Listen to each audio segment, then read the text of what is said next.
Oh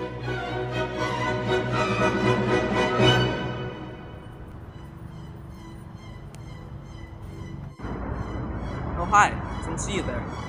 My name's Ari, and I'm here today to tell you how to write a Lincoln Douglas case.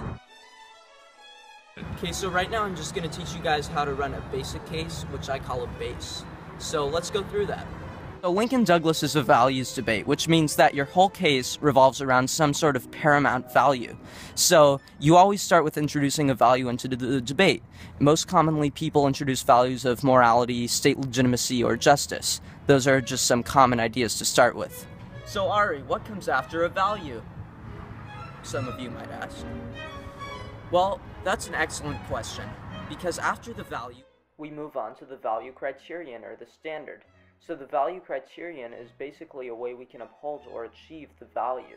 For example, if your value is democratic legitimacy, your criterion could be maximizing inclusion of voices, and you can argue that in a democracy it is necessary to include everybody's voice. So, just to recap, the value and value criterion are the first parts of the case, and that comprises the framework.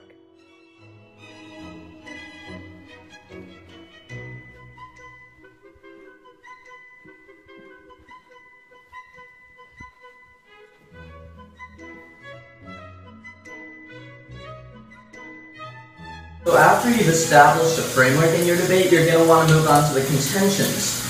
Now, the contentions have to have three components. One is the claim, two is the warrant, and three is the impact. So the claim of your argument pretty much summarizes in one sentence what argument you're making. The warrant is written usually by an author, and it explains why that argument is true. And the impact of that argument explains how it relates to your value criterion. So in other words, how it links into your framework. Those are all three very important things that you should include in every single contention you make.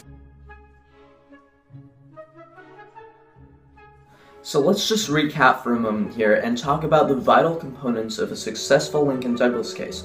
First, you have to establish your framework, including your value and your criterion. In other words, your value has to have intrinsic worth, such as morality or justice, and your criterion has to be a way we can uphold or achieve your value.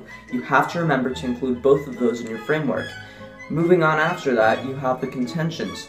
In your contentions, you need three components, if you can remember: the claim, the warrant, and the impact. The claim saying what your argument is about, the warrant saying why your argument is true, and the impact saying why it matters in the debate round, and how it links into your framework. Just follow the simple rules. I know you'll write a successful Lincoln Douglas case. And it might not be perfect at first, but you have to keep trying, and eventually you'll get the hang of it.